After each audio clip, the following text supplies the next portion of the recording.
அனைத்து மனிதர்களுக்கும் சம வாய்ப்பும் சமமான உரிமைகளும் நிச்சயம் வழங்கப்பட வேண்டும். நாம் அதை உறுதி செய்து கொள்ள வேண்டும். அதற்காக சமூகத்தின் பொருளாதார வரைவுகள் தகுந்த முறையில் திட்டமிடப்படல் வேண்டும். போதும்க்கா. வயிறு நிறைஞ்சிருச்சா? பாலா, நீயும் எங்க கூட வீட்டுக்கு வந்துரு. நீ வந்துட்டா எவ்வளவு சந்தோஷமா இருக்கும். நீ இல்லாம வீடு எனக்கு ரொம்ப சுளிர்னு இருக்கு. நீயும் எங்க கூட வந்துரு. இல்லக்கா, வீட்டுக்கு மட்டும் என்ன கூப்பிடாதீங்க. சொல்றத கேளு பாலா. உங்க அக்கா எவ்வளவு தூரத்துல வந்திருக்கா தெரியுமா? உன் மேல எவ்வளவு பாசமா இருக்கா. உனக்காக சாப்பாடெல்லாம் கொண்டு வந்திருக்கா. வாப்பா, வீட்டுக்கு போலாம். அத்தை, சாப்பாட்டு போட்டு கூட்டிட்டு போயிடலான்னு திட்டம் போட்டு தான் வந்தீங்களா நீங்க 2 பேரும்? இல்ல பாலா, அப்படியெல்லாம் ஒண்ணும் இல்ல. நாங்க உனக்கு புரிய வைக்கிறதுக்கு தான் வந்திருக்கோம். என்ன வேணாலும் இருக்கட்டும், வீட்டை விட்டெல்லாம் போக கூடாது. எவ்வளவுதான் சண்டை நடந்தாலும் என்ன ஆனாலும் சரி, நம்ம குடும்பத்து ஆளுங்களுக்கு தான் நம்ம மேல உண்மையான அன்பு இருக்கும். இப்படி வீட்டை விட்டெல்லாம் வரக்கூடாதுப்பா. வா, நம்ம வீட்டுக்கு போலாம். வா. இல்ல, நான் வீட்டுக்கு வரல. நீங்க தினமும் சாப்பாடு எடுத்துட்டு வந்தா நான் தினமும் சாப்பிடுவேன். ஆனா வீட்டுக்கு மட்டும் என்ன கூப்பிடாதீங்க. நீங்க திரும்ப திரும்ப சொன்னீங்கன்னா நான் சாப்பாடும் சாப்பிட மாட்டேன். இல்ல இல்ல,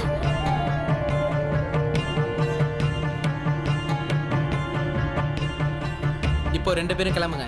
அப்பா பார்த்துட்டாருன்னா உங்க 2 பேர் மேலேயும் ரொம்ப கோவப்படுவாரு.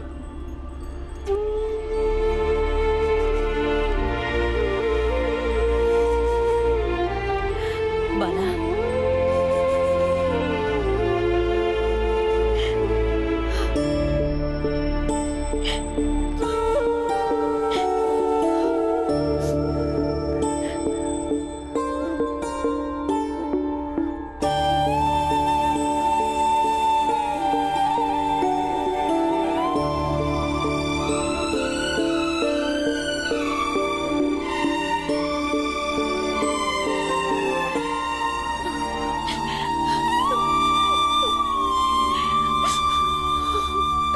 அந்த சேட்டு சொன்னதுனால தான் பாலாண்ணனுக்கு இவ்வளோ பணம் கொடுத்துருப்பாங்கன்னு நான் நினைக்கிறேன்.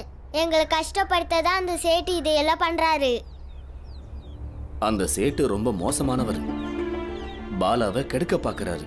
இப்ப என்ன பண்றது ஐயா? எப்படியாவது இந்த விஷயத்தை பாலாவுக்கு தெரியப்படுத்தணும். அப்பதான் சேட்டை பத்தி அவன் உண்மையை புரிஞ்சுப்பான். அவன் மனசு மாறி வீட்டுக்கும் வந்துருவான்.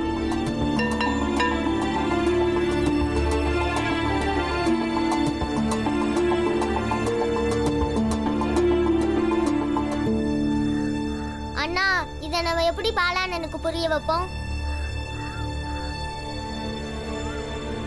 அவங்க வாயிலேயே உண்மையை ஒத்துக்க வைக்கலாம். எப்படி? வா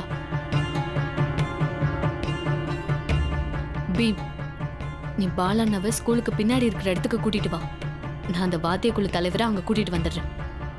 அங்க தானாவே எல்லா உண்மையும் வெளியே வந்துடும். ஆனந்தண்ணே, நீங்க என்னதான் செய்ய போறீங்க? பீம், இவ்வளவு நாள் உன் அறிவை பார்த்தாங்கல்ல, இப்ப ஏன் அறிவை பாரு. பாலாண்ணே, பாலாண்ணே, பாலாண்ணே, பாலாண்ணே, பாலாண்ணே, நீ கூட வாங்கண்ணே, சீக்கிரம் சீக்கிரம். ஏன், என்னாச்சு? எதுக்கு இங்க வந்திருக்க? ஐயோ வாங்கண்ணே. என்னாச்சு? என்னன்னு சொல்லுப்பா. வாங்கண்ணே, அங்க வந்து நான் எல்லாத்தையும் சொல்றேன். பீம், எங்க கூப்பிடுற, என்ன ஏதுன்னு கொஞ்சம் சொல்லு. ஆனந்த் எங்க? நீ ஏன் தனியா வந்திருக்க? அவனுக்கு ஏதாவது அடிபட்டுருச்சா? ஐயோ, எல்லாத்தையும் அங்க போய் சொல்றேன். வாங்கண்ணே. நான் ஏதோ வந்துடுறேண்ணா. என்ன ஆச்சு? வாங்கண்ணே.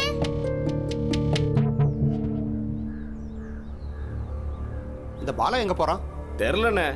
அவன் தம்பி வந்தா அவனை இழுத்துக்கிட்டு போயிட்டான். அண்ணா, ஏன் எதுக்கு கத்துற? இங்க வாங்க. எதுக்கு? நான் தான் கூப்பிடுறேன்ல. இப்போ உன் தம்பி வந்து பாலாவை கூட்டிட்டு போயிட்டான். இப்போ நீ இங்க வந்திருக்க. அண்ணன் தம்பி என்னடா நாடகம் போடுறீங்க? நாங்க நாடகம் போடல, நீங்க தான் நாடகம் போடுறீங்க. என் பாலானவ மயக்கி வச்சிருக்கீங்க. உங்களை நான் விட மாட்டேன்.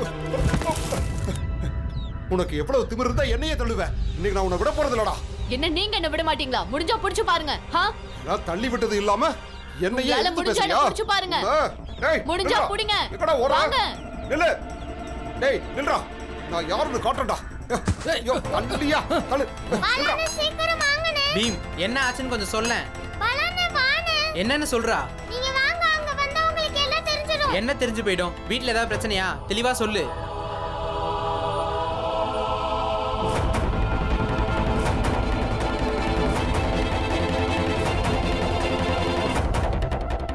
என்ன பிடிக்கவே முடியாது. வாங்க வாங்க. இன்னைக்கு நீ மட்டும் என் கையில மாட்டுன, அதோட உன் கதை முடிச்சுதுடா. டேய் நில்றா. இன்னைக்கு உன்னை பிடிச்சி மத்தாளத்தை வெளுக்கிற மாதிரி வெளுக்கல, என் பேரை மாத்திக்கிறேன்டா.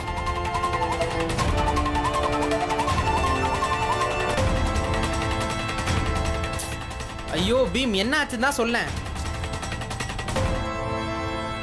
எதுக்கு என்ன இங்க கூட்டிட்டு வந்த? உண்மையே தெரிஞ்சுக்கிறதுக்கு. என்ன உண்மை? கொஞ்ச நேரம் படுத்துக்கோங்க, எல்லா உண்மையும் இப்ப தெரிஞ்சுப்பீங்க.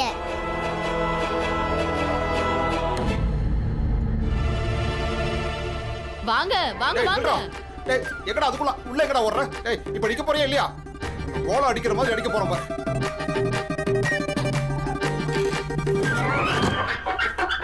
டேய், டேய், டேய், என்னடா பண்ற? டேய், என்ன பண்ற? கதவை தர்றா. வாங்கண்ணே. நீ என்ன பண்ற? கதவை தர. பாலாண்ணா கொஞ்சம் பொறுத்துக்க எல்லாம் உண்மை தெரிஞ்சுக்கலாம். டேய், கதவை தர போறியா இல்லையா? இப்ப எதுக்குடா கதவை பூட்டின? டேய், கதவை தர. கதவை எதுக்குடா பூட்டின? பாலா, நீ எங்க இங்க? நீங்க என்ன பண்றீங்க? ஏய், என்னடா பண்றீங்க? கதவை எதுக்குடா பூட்டினீங்க? போங்க, கதவை தரங்க. முதல்ல உண்மையை சொல்லுங்க. பாலாண்ணா ஒரு நாள் கச்சேரிக்கு வந்ததுக்கு 2 பைசா எப்படி கொடுத்தீங்க? எப்படி கொடுத்தேன்னா என்னன்னு சொல்றது? அவன் வந்து நல்லா வாசிச்சா அதுக்கு பணம் கொடுத்தானே ஆகணும். ஒரு திருவிழால போய் வாசிச்சா உங்க எல்லாருக்கும் சேர்த்து ஒரணா கூட கிடைக்காது. நீங்க பாலானாக்கு இவ்ளோ காசு கொடுத்திருக்கீங்க. நீங்க இப்படி பணத்தை வாரி கொட்டுற அளவுக்கு ஒன்னும் எங்க பாலானா வாசிக்க மாட்டான். பாலா, இவங்களுக்கு சொல்லி புரிய வைப்பா. பின்ன நீயும் உன் தம்பிங்க கூட சேர்ந்துட்டியா? கதவை திறக்க சொல்லு. பீம் இதெல்லாம் என்ன? உண்மைய வர வைக்க போறோம். இவர் உண்மையை சொல்லனா அதுக்கப்புறம் ரொம்ப அனுபவிப்பாரு. நான் உண்மையத்தான் சொல்றேன். என்ன சும்மா மிரட்ட பார்க்காத. நாங்க உங்களை ஒண்ணும் மிரட்டல. பொய் சொல்றது பெரிய பாவம் தெரியும்ல. ம், அது உங்களுக்கும் தெரியும்ல. அதனால சொல்றேன், பேசாம உண்மையை சொல்லிடுங்க. இங்க பாருங்க, சேட்டு சொல்லிதான் பாலாண்ணனுக்கு நீங்க பணம் கொடுத்தீங்கன்னு எங்களுக்கு நல்லாவே தெரியும்.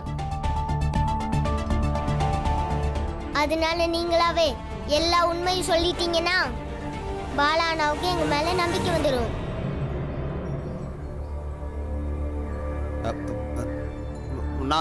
நான் யாரும் சொல்லி அப்படியெல்லாம் செய்யல.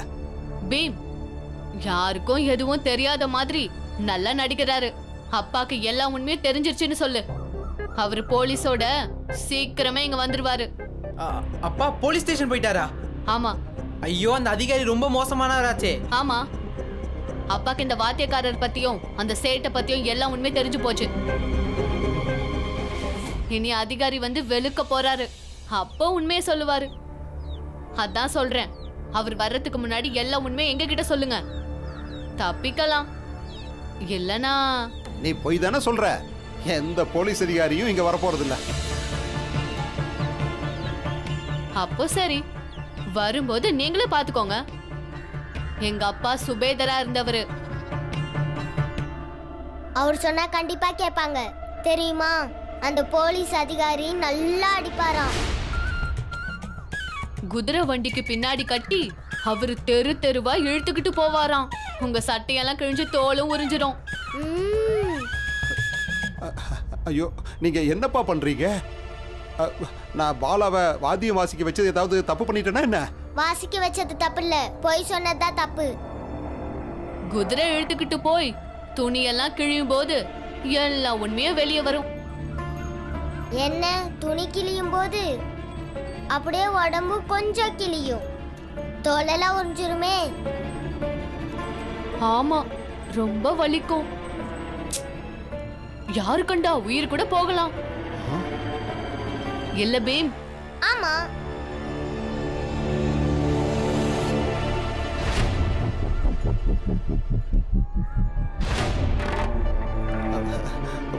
பசங்களா, எனக்கு நெஞ்சு வலிக்கிற மாதிரி இருக்கு. நீங்க வாசிச்சதெல்லாம் போதும். இப்ப காத்து இறங்க போகுது. என்னன்னு ம்.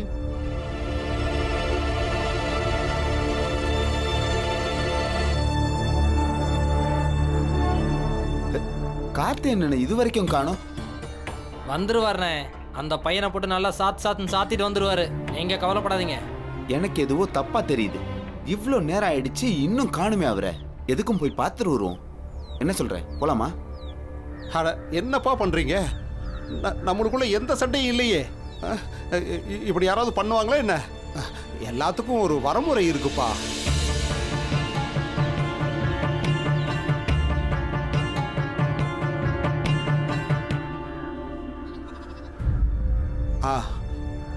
ஆமா, பாலாவுக்கு கொடுக்க சொல்லி சேட்டையா தான் என்கிட்ட பணம் கொடுத்து விட்டாரு.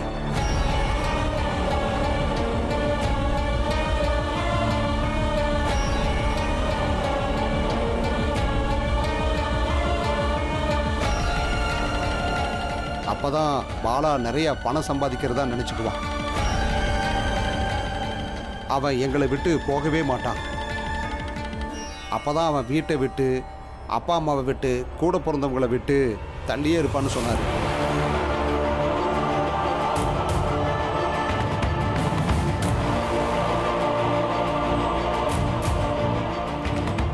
கேட்டிங்களா பாலானே? இதுதான் உண்மை.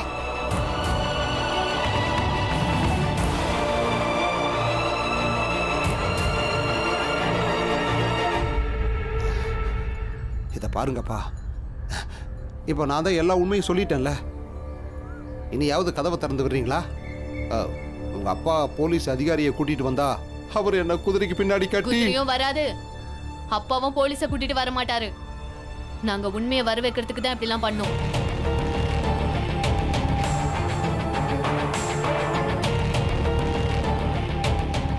நீங்கெல்லாம் என்ன ஏமாத்திட்டீங்களா? ஆமா, நீங்க எங்களை ஏமாத்துனீங்க. அதான் நாங்களும் உங்களை ஏமாத்தினோம். சரிக்கு சரி ஆயிடுச்சு. பீம், அந்த பணத்தை என்கிட்ட திரும்ப கொடு. அது பையில இருக்கு. பைய ஸ்கூல்ல வச்சுட்டு வந்திருக்கேன். பாலானே, இப்ப வீட்டுக்கு வாங்கனே. இல்ல, அதுக்கு முன்னாடி நான் இன்னொரு இடத்துக்கு போகணும். பாலா, கதவை திறந்து விடுப்பா. கதவை திறந்து விடு.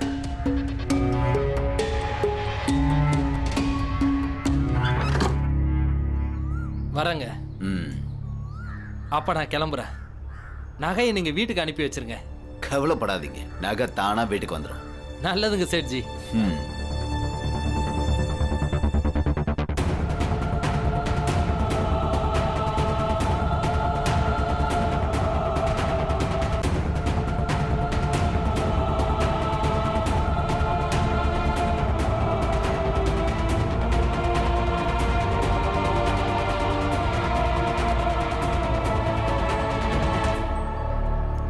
ஏய் நில்லு நில்லு.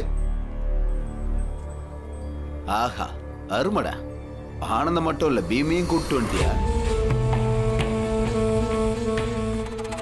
அருமடா. ஆனா உள்ள வந்துட்டியே, மொத்த கடையும் அசுத்தம் பண்ணிட்டியே. கொஞ்சம் தண்ணி எடுத்துட்டு வாமா. நம்ம கடை திருட்டாயிடுச்சு, கழுவி விடணும். போங்க, கீழே போய் நில்லுங்க. போங்க.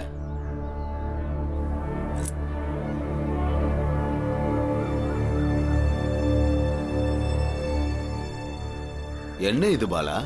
உங்க பணத்தை எனக்கு கொடுத்து என் வீட்டை மறந்து சுத்துற பொறுக்கி ஆக்கலாம்னு நினைக்கிறீங்களா? என்ன நினைச்சீங்க சேட்டையா? நான் பணத்துக்காக வாசிக்க போறேன்னா மற்றவங்களை விட எனக்கு அதிகமாக பணம் கொடுத்ததும் என் வீட்டுக்காரங்களோட உறவை முறிச்சிருவேன்னு நினைச்சீங்களா? இல்லை சேட்டையா, எனக்கு என்னோட குடும்பம் தான் ரொம்ப ரொம்ப முக்கியம். எனக்கு வாத்தியங்கன்னா உயிர். அதனால தான் நான் இசைக்குழுவில் போய் சேர்ந்தேன். பணம் சம்பாதிக்கிறதுக்காக இல்லை. என்னை கெடுக்கணும்னு இவ்வளவும் செஞ்சுருக்கீங்களே, அப்போ உங்கள் மனசில் தீட்டுப்படலையா? நான் உங்கள் கடைக்குள்ளே வந்தால் மட்டும் கடை தீட்டுப்பட்டுடுமா? என்னப்போ உளறிக்கிட்டு இருக்க? நான் எதுக்கு உனக்கு அதிகமாக பணம் கொடுக்கணும்? ஏன்னா பள்ளிக்கூடத்தில் அன்னைக்கு பீம் உங்களை தோக்கடிச்சான்ல, அதுக்கு. அன்னைக்கு பள்ளிக்கூடத்தில் அவ்வளோ பேருக்கு முன்னாடி எங்கள் ஜாதியை சேர்ந்த ஒரு பையன் உங்களை எப்படி அவமானப்படுத்தலாம்னு நினச்சிங்க? என்னடா ரொம்ப பேசுற? இரு, நான் யாருன்னு காட்டுறேன். இங்க இருந்து கீழே இறங்கு, கீழே இறங்கு. போ போ. போ. சீக்கிரம் தண்ணி எடுத்துட்டு வா, கடையை தீட்டு கழிக்கணும்.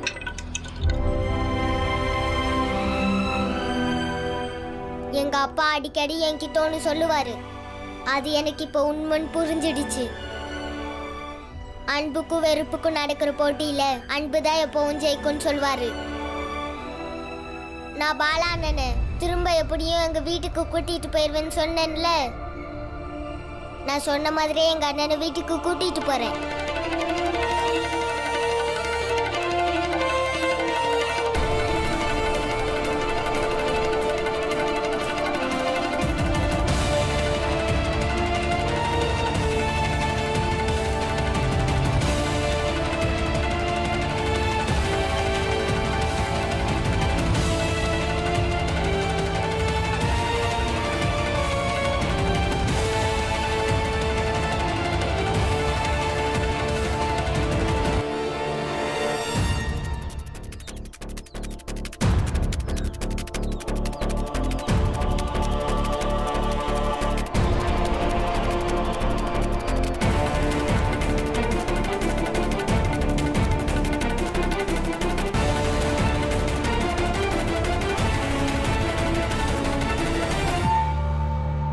சரி, நீங்கள் வீட்டுக்கு போங்க, நான் வாத்தியக்குழுக்கு போகிறேன். பாலான்னு நீங்க திரும்பி அங்க போறத பத்தியே பேசுறீங்களே, வீட்டுக்கு வாங்க. இங்கே பாரு பீம், என்ன நடந்தாலும் சரி நான் வாத்திய வாசிக்க தான் போவேன். என் மனசு அதைத்தான் ஆசைப்படுது. என்னன்னு இப்படி சொல்றீங்க? என்ன சொல்கிறேன்? பீம், அப்பா என்ன சொல்லுவார்? மனசுக்கு எது பிடிக்குதோ அதை செய்யுங்கன்னு சொல்லுவார்ல. எனக்கு வாத்தியம் வாசிக்கிறது தான் பிடிச்சிருக்குது. நான் அதைத்தான் செய்வேன். பாலாண்ணா, பாலாண்ணா,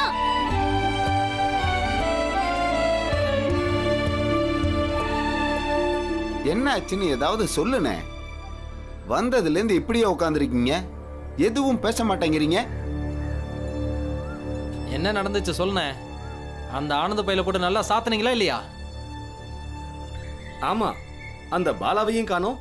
அண்ணன் தம்பி 2 பேரும் சேர்ந்து எதுவும் செஞ்சிட்டாங்களா என்ன?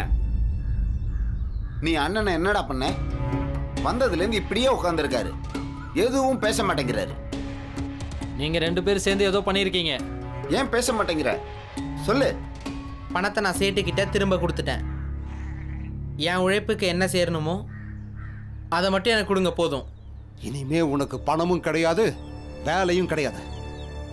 ஏன்டா உன் தம்பி என்ன போலீஸ் அதிகாரி வந்து என்னை குதிரையில கட்டி இழுத்துட்டு போவான்னு சொல்றான். அவன் இஷ்டத்துக்கு என்ன மிரட்டுவான். நான் உனக்கு வேலை கொடுக்கணுமா? போ, கிளம்பு கிளம்பு, போயிட்டே இரு. தயவு செஞ்சு என்ன மன்னிச்சிருங்க. நான் தான் உன்னை கிளம்புன்னு சொல்லிட்டல, இப்படி மூஞ்சி வச்சுட்டு திரும்பி இங்க வந்துடாத. உன்னைத்தான் நான் கிளம்புன்னு சொல்லிட்டல, கிளம்புடா கிளம்புடா. போடா, ஏய், போடா. போங்க இந்த. போடா. போ, கிளம்புன்னு சொன்னல. இனிமே எப்பவும் இந்த பக்கம் வந்துடாத.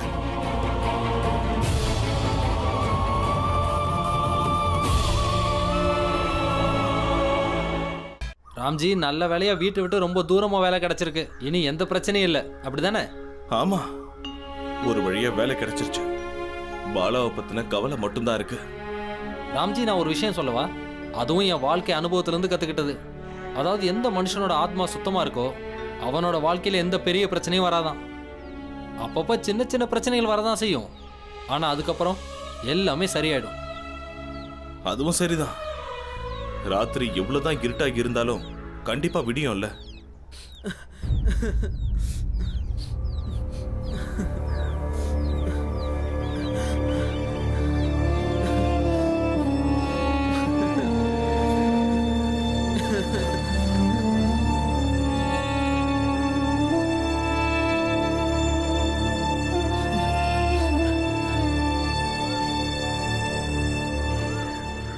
ஏன்பா, என்னாச்சு?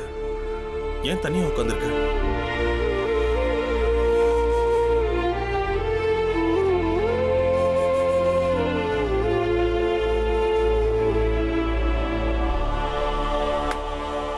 எங்க அண்ணனை எங்க கிட்ட இருந்து பிரிப்பியா? திருப்பியா சொல்லு. ஆனந்த் அண்ணே என்ன பண்றீங்க? அந்த சேட்டை அடிக்கிறேன், நல்லா அடிப்பேன். ஆனந்த் அண்ணே இவரை இப்படி அடிக்கிறதுனால எதுவும் ஆக போறது இல்ல. இப்படி நாம எவ்வளவு பேரை தான் அடிச்சுக்கிட்டே இருப்போம். நாமளே பலசாலி ஆக்கிக்கணும்னு. அப்பதான் இந்த மாதிரி ஆட்கள் நம்ம வாழ்க்கை எதுவும் பண்ண முடியாது. நம்ம ஜெயிச்சும் தோத்துட்டுமே பீம். பாலண்ணா திரும்ப அங்க போயிட்டாரு. ஆனந்த் அண்ணே படிப்பு மனுஷங்களுக்கு ரொம்ப ரொம்ப முக்கியம்.